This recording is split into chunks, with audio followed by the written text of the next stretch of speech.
like I said, it's we ask you who you are, where you were born, and when you were born. Well,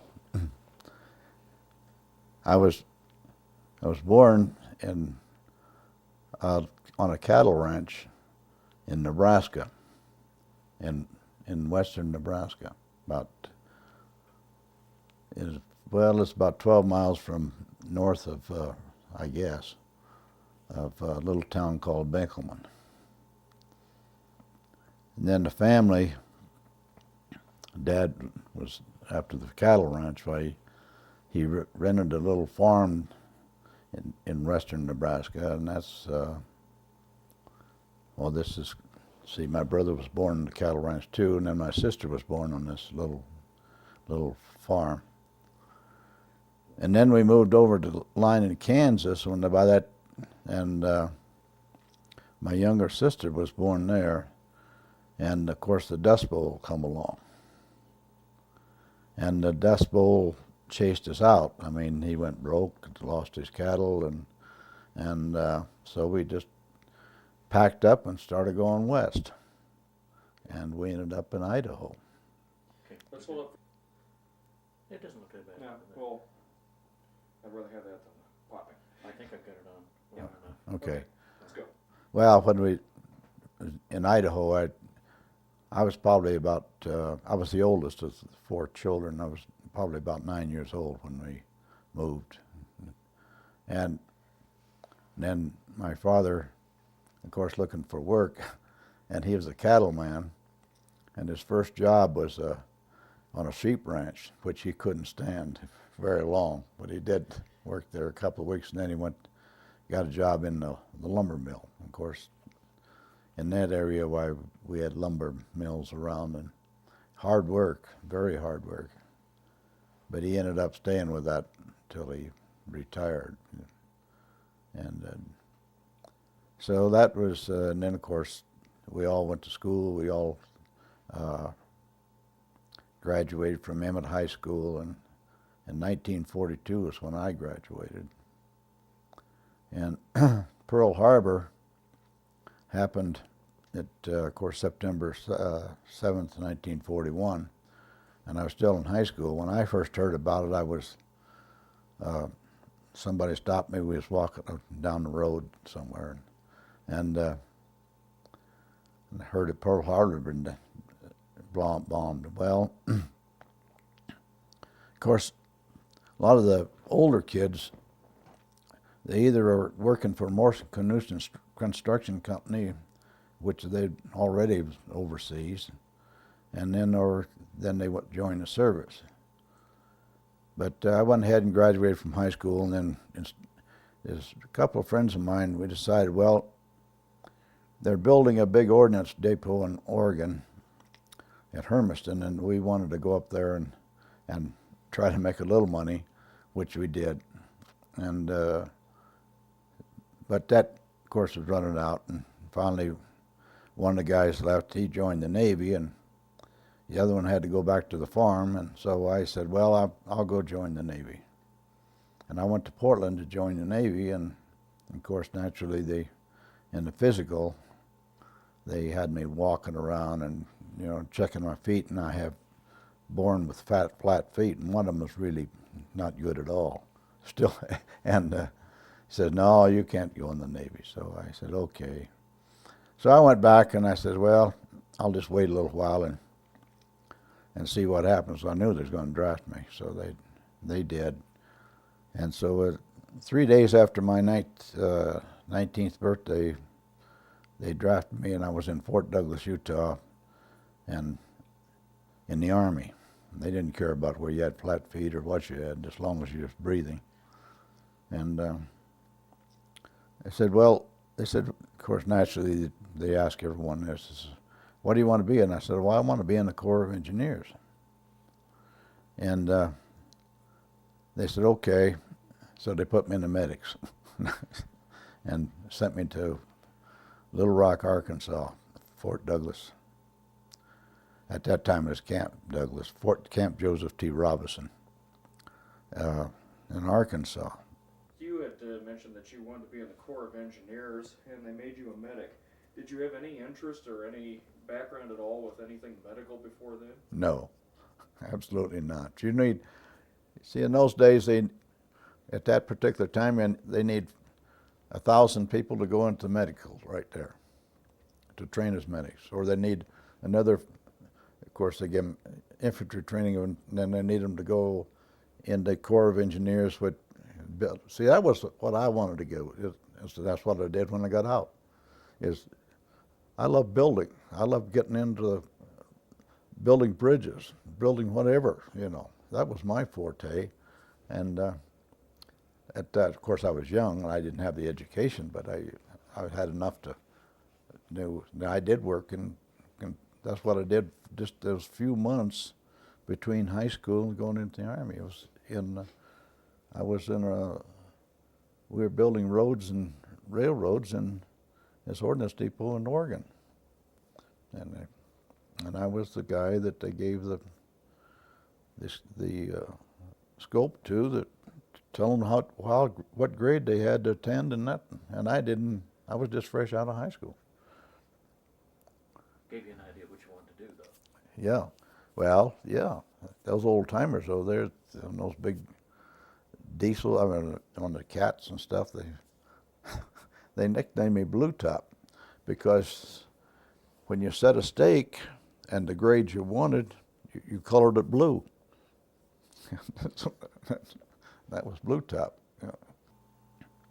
Well, basic training, went through the 3 months of basic training, and no weapons. We never was trained with weapons. So, and of course then when we got out, then we was assigned to, or a group of us assigned to the different hospitals, and I happened to be assigned to the 55th General Hospital. And that was in, it'd be in the early fall of 43. And then the 55th, this colonel was putting it together, and he said, okay, he said, I really think what we ought to do is, of course, in the meantime, we're taking training as surgical and medical technicians, working at that, and a lot of classes, but you had the other group was, they said, I guess the truck drivers and some of the other guys. He says, well, I think what we ought to do is build an underground hospital, which they started doing, and they did. In Arkansas, you're out there, Arkansas is the worst place in the world, of rocks and all this stuff and chiggers and all that stuff. Well, I got a little of it, but not very much of that. I was lucky they put a group of us in the University Hospital in Little Rock as to get as you might say, hands-on training, and that was an experience in the night shift when you have people coming in, knife wounds and all kinds of things happening, and you work that. And in fact, I assisted one young little girl. She was very young. She was having a baby, and I said, "Oh God!" and, You had to have some fairly extensive training to be able to handle all this, medical training. well, I don't know. In today's world, they'd call it first aid, but no, they put us, as soon as basic's over, they put us in classes, and yes, I guess 6 months there, until we went overseas, and of course it didn't stop then. We still had more training, but no, they made you train, and then you worked. You worked with the doctors. You did. I worked in the surgery a little bit, not too much, but I did work in surgery, and sometimes, and what I mean by working with them, you'd be working with the doctor, and he'd tell you which instrument to hand him, and hold on to this, and do this, and do that, and that's what you did, and you just. That of course there's some things that they told you to do. kind of hurry, you know, giving somebody a spinal tap and things like that. That's a little bit too much. I hope to God I didn't hurt anybody, but I did do it. I'll never forget one night. We had a patient that died, and they said, "Okay, give us a hand." So all you did is just, you know, we just took some like white paper, is kind of heavy paper, wrapped him in that and tied, you know, around. I put a tag on his toe, or her toe, I think it was, her. He said, "Okay," and it was raining. It was a miserable night. It was raining. And he says, he called one of the orderlies and says, "Show the I don't know what the GI, I guess, they just call, where the morgue is," and you had to go outside, see. And well, it's a university hospital. Is a morgue where the students learn how to, and you open the door and there's be a body laying out there. They'd been cut and open and just left it there. And then be stacks of them. And so we went in, but as soon as I opened the door, the guy took off. It was left up to me. I put the body on the shelf and go. But that was one of the experiences that there. But that it was different. But anyway, we went on a training, and of course we had personnel of about 500, and so we went on to training. Then, of course, we got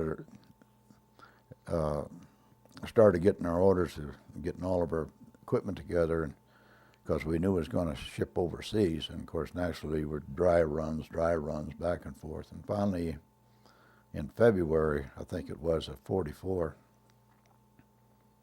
they put us on a train, and from Arkansas to Boston,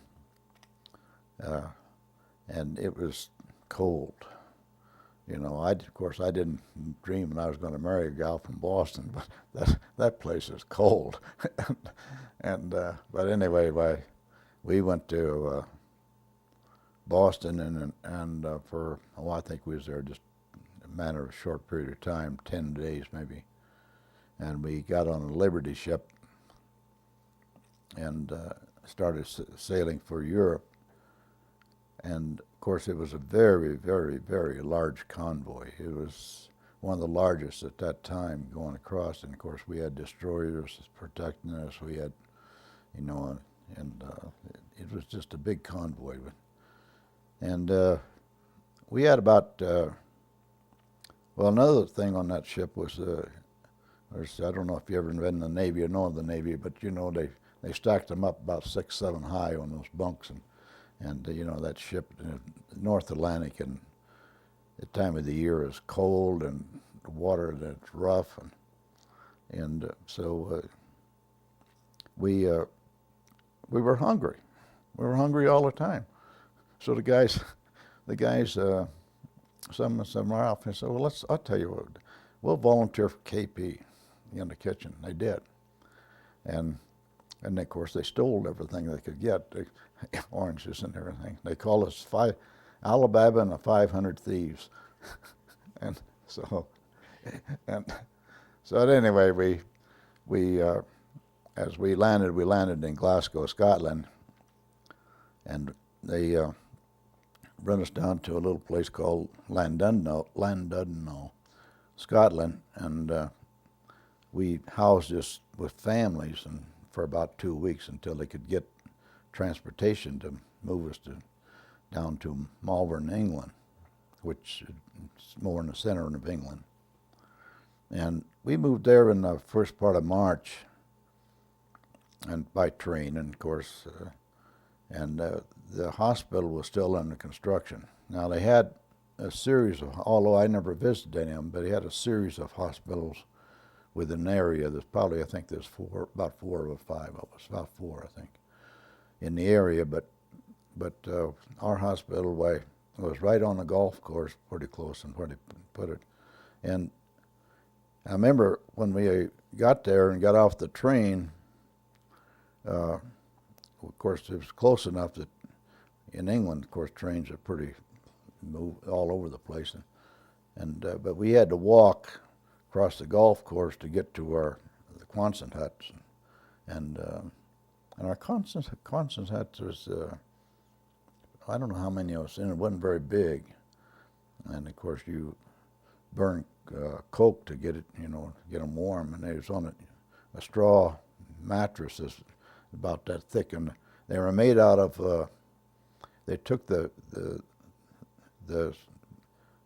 baling or the whatever the shipping crates, that banding strap. Well, that was our bunk. They had it too high, and you put those and the banding strips across there, and then that little thin mattress, and that was our bunk.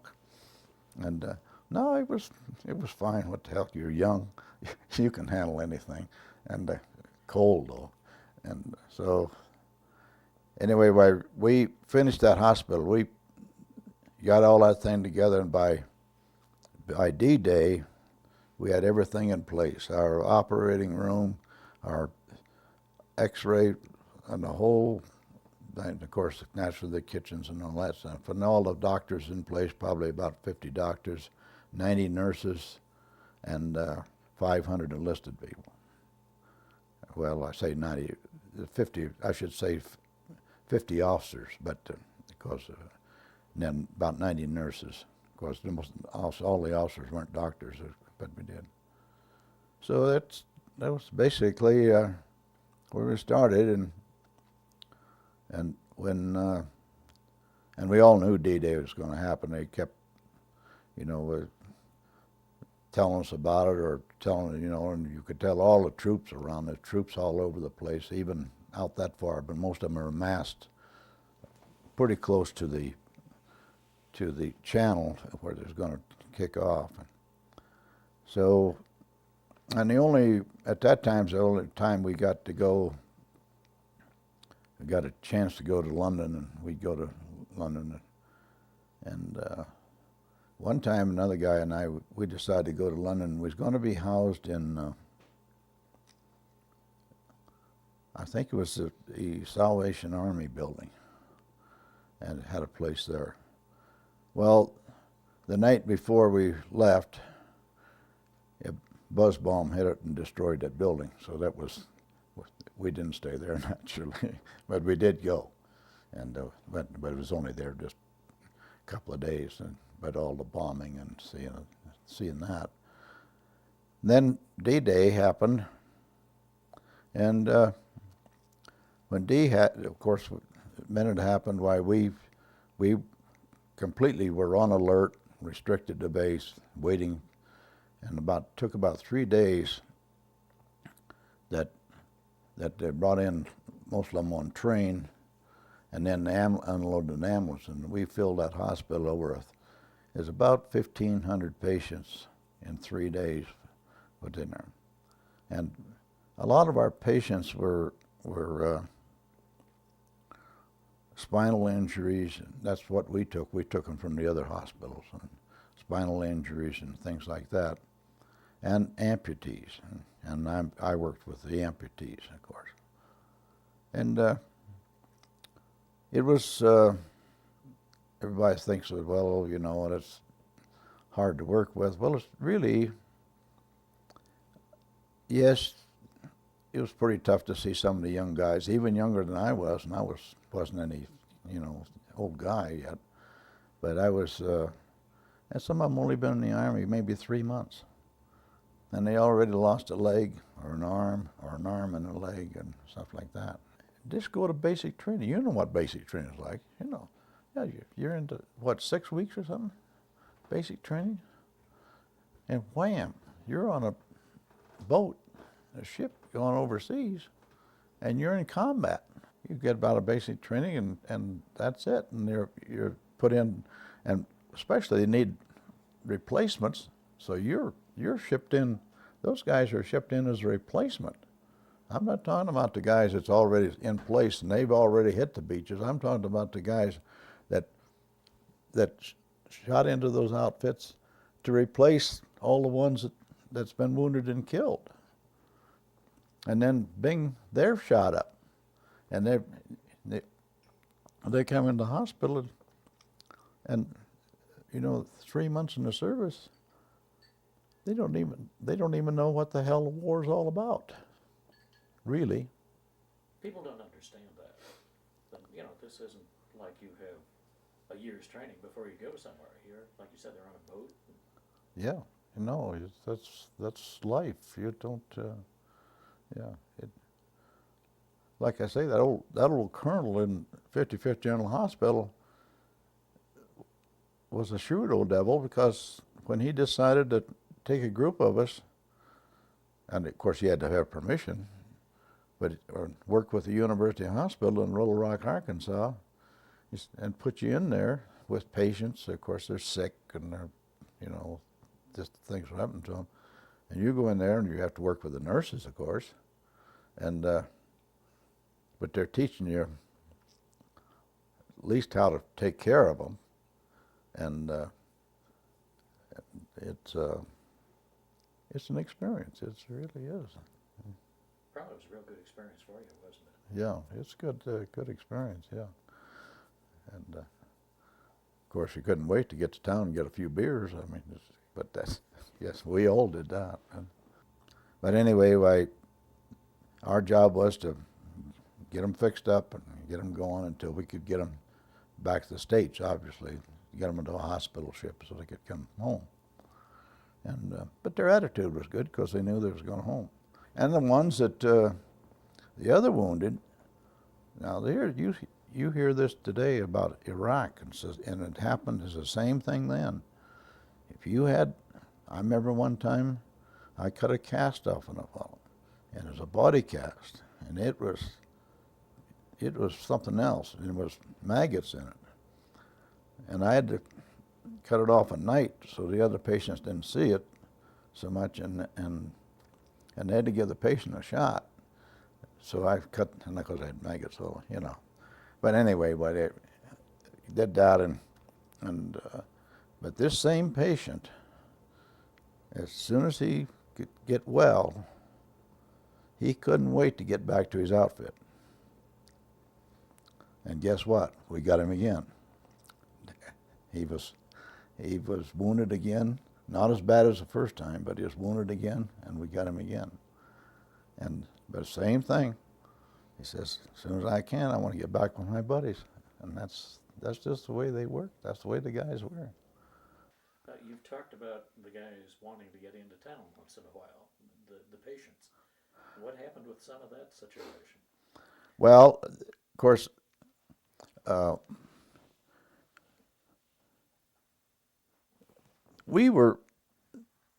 could get in if they had a pass. They could, get in, but a lot of them, if you could they could get around on crutches, or they had an arm off. Of course, they could get around easy. But even if you got crutches and one leg off, well, they'd say, well, there was a pub not very far away, a quarter of a mile probably. And they say, well, how about getting us so that, I said, what have you, at night, and you're working the night shift, you're not going to say, hey, you guys, you can't go anyplace, because you're just not going to tell them out. And so they says, well, we'll just, never mind, we're going for a little walk, Well, I know where they're going. They go on to the pub, and they go up, and of course, the other guys that couldn't get out of bed, and if they had an arm and a leg off or something like that, then they say, okay, Mac, come here. They give them some money. And they bring them back in a Coke bottle, with scotch and whatever they get in there. But they go up there, and then they come back about 3/4 loaded, fall on their stump, and they come back and they'd be all bloody on the stump. But that really I never had the doctors or anybody say too much about it. They just said, well, clean it up, that's it, and keep them going. fix them up so they're healthy enough to get out of here and go home. And that's About how long would guys stay in the hospital when they came in after something like D-Day or the Bulge?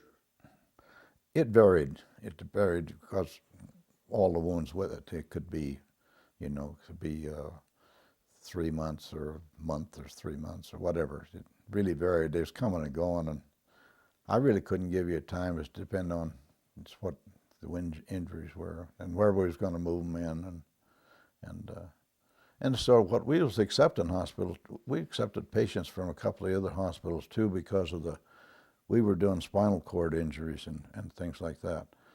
When casualties were brought into your hospital when you were there in England, was there a pretty high survival rate once they got to you? Oh yes, yeah, we didn't lose too many. We didn't, honest to you. Once they got down, we could get them and get surgery and get them. The surgeons was pretty good,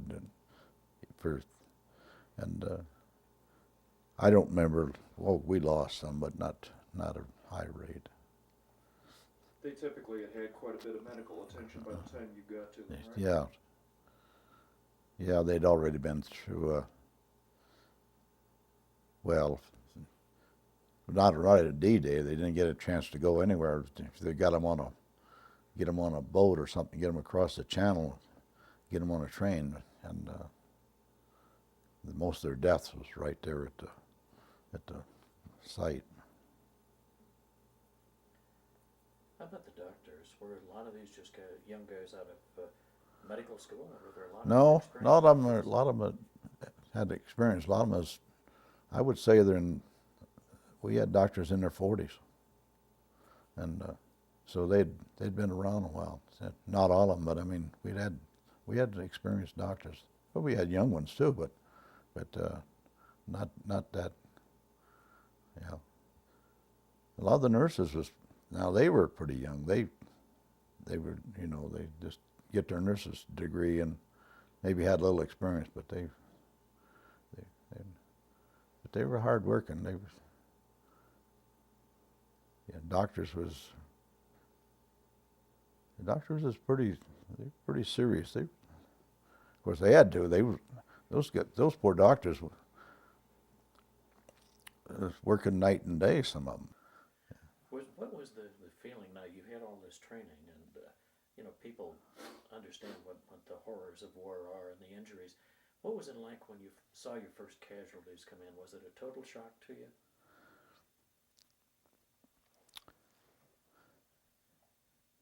No, I don't think so. I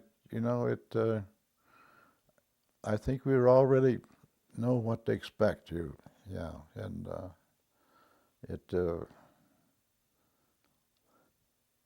it's not a pretty sight. You won't, you're not. But of course, we've got to remember, they'd already been treated and picked up before they got to us, and then. So you saw them, at least they were bandaged up and, worked on. And yeah. The only thing that bothers you is when you lost one of them, I remember losing a captain, I think he was. And he was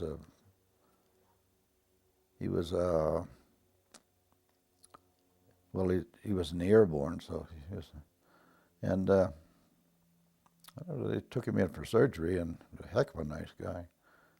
He didn't come out, and even though, things like that, it bothers you. But that's natural. It's going to bother you. At least I didn't have like a guys in combat. Their buddies shot right and killed, and like the guy said this. Well, like another guy in a health club, he said he was from Oakland, or he was in South Pacific. He talked to me one day, and all he said was, I was telling him about the archives down at the Regis. He said, I got some stuff I'd like to give away. He says, but he wasn't ready to turn loose of it. He says, and he said, well, he says, at least I'm here. He says, those buddies of mine are there. And So that's about all he said. But that's about, well, of course, then of course, we had D-Day, and then, of course, we had the Battle of the Bulge that happened at Christmas time. And it was very, very cold. And those guys, were fighting there and losing men all over. And, of course, we were getting casualties from the Battle of the Bulge, too. And after the Battle of the Bulge, in Europe, then they decided that, for some reason, that we were going to let somebody else take over our hospital. And the rumor was we were going to go to CBI, China Burma Theater. But they didn't, said, well, we'll send you over to take over a holding hospital in Marmelon, France, which is right outside of Reims, which we did.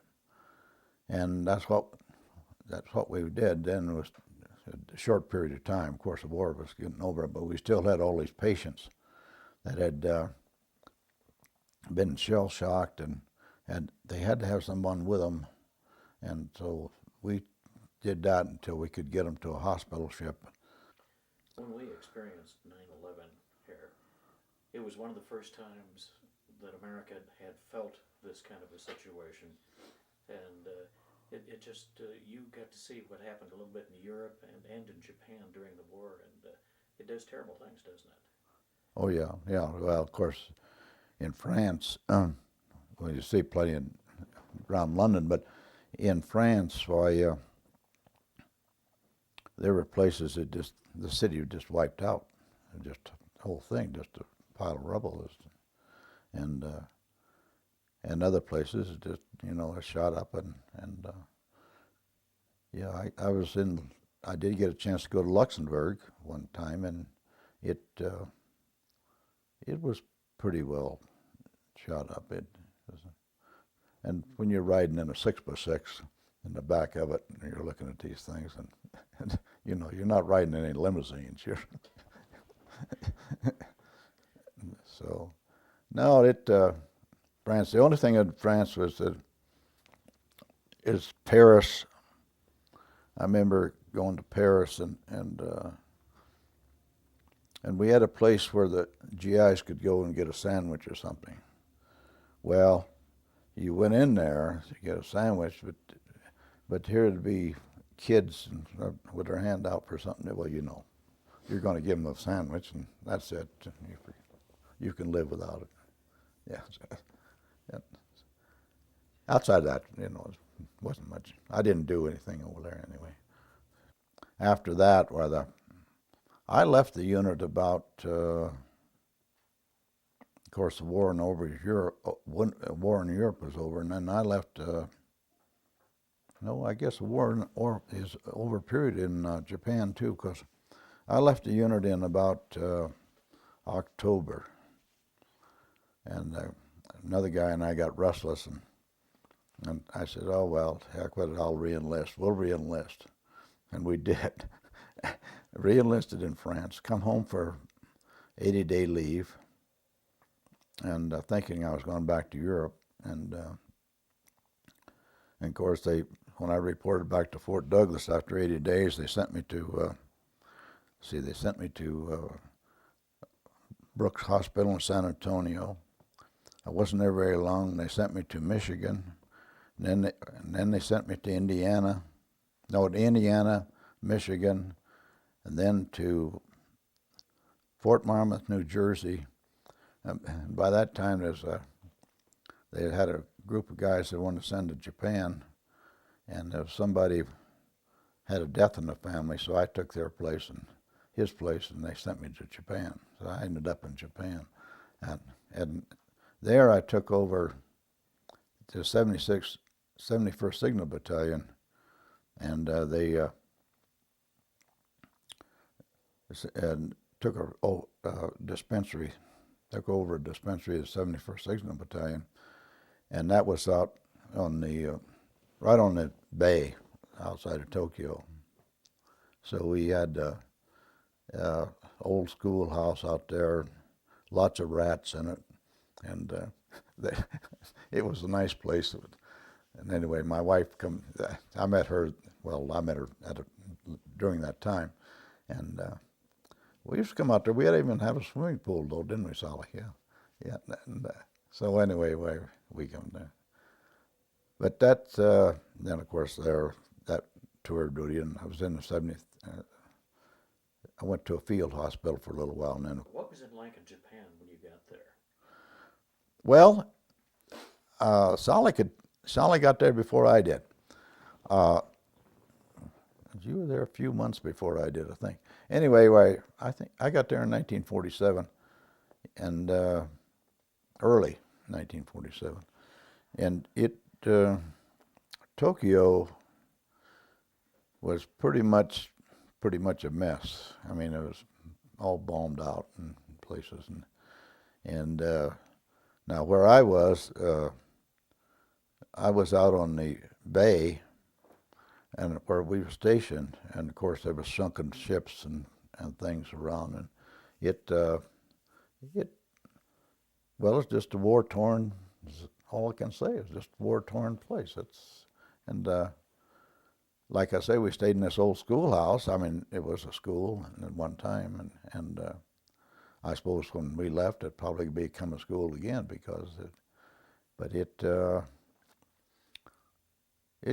you could see at one time it was a pretty nice place. But I'm not kidding about the rats. Those suckers would get in bed with you, and you'd better not leave any candy out or anything, because they'd find it.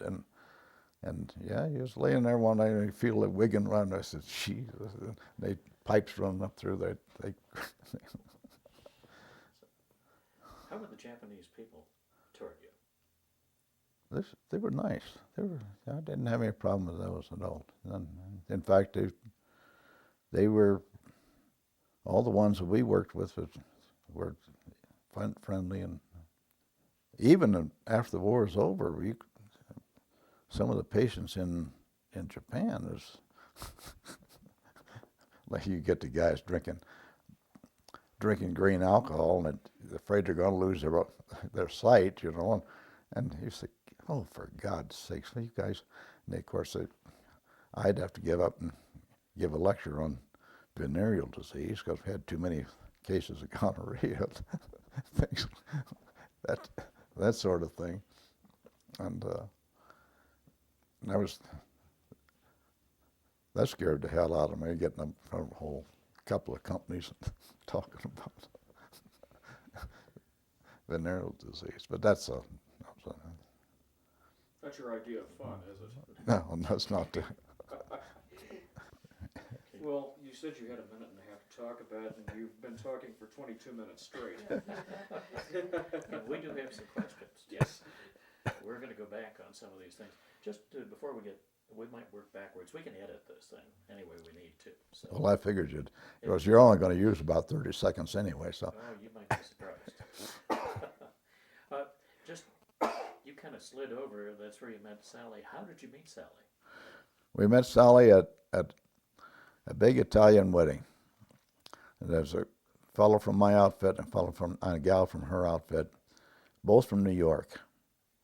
And when they had the reception, I happened to be in charge of the reception. So, and we had it at our 71st Signal Battalion, and of course, big party, and I had to hire bands for that, and I had to go off all the off-limit places to hire the bands, but I had an interpreter with me to do that, and that's where I met Sally, was at that reception, and of course I will say this, it was a brief meeting because I was so busy with all the stuff that. Anyway, we got together. I gave her a call a couple of weeks, and we got together. Now, Sally, I'm looking. I can't see with this light too much, but you're. This guy had nothing to say. We'll talk to her a little bit. I'm just curious too. We'll get a rebuttal from you later. You got your chance second. That's unfair. What rank were you when you were over there? I was a PFC. That was it. I was a PFC all the time I was over it. Well, now, in a hospital, you rank you very seldom got any rank. I come out of there and I got a corporal, and right away after when I re-enlisted, I got a corporal, and then I ended up as a buck sergeant. That's all the rank I had. When did you get back to the States after all? You had been in Japan, and August of 1948. so you stayed over there for the occupation for quite a while. Well, not, yeah, I was there, I don't know what. Total service I had over 5 years. Yeah, 5 years and 3 months or something like that. Okay. Yeah, I wasn't there too long. Sally spent more time in Japan than I did. What were the reunions like? Was it good to see the guys you've been with? Oh yeah, it's always good, most of them. But if you can recognize them, they all get old. And no, that 50 reunion was 50 year one. It was a kick. Even though we went to the 50-year reunion, and we didn't, we talked about the fun times, and you know, crazy stuff we did, but I didn't get into all this other stuff. You forget it. You know, I served with a bunch of guys from Tennessee and Mississippi. You know, good God, you're down to those Southerners. Holy mackerel, I'm a Westerner. There's a difference. But they were good buddies, I'll tell you that. Now, this is something that not everybody, at least in my generation or younger generations, understands, is that at that time you didn't travel that much between regions of the country, that you didn't meet Southerners, you didn't meet people from Boston, typically. Well, you didn't. A lot of times you didn't. Hell, if you got 30 miles from home, that was a big trip. You know, you didn't go. And that's everybody. A lot of those. You got to remember, all those people in those days. They were just plucked out of home, never been away from, hardly very away from home at all, and so and then you put them in a foreign country, just boom, and then they're shooting at you. Since the war, have you ever run across any of these guys that you treated during the war? No. No, I've never. Of course, I've only been to two reunions. In fact, we had one here in 10 years after it was over, and then I went to their 50th reunion. The guys showed up. And I don't remember anybody talking about run into any patients. And I'm sure they have, because the newsletters that they said mentioned some of them, but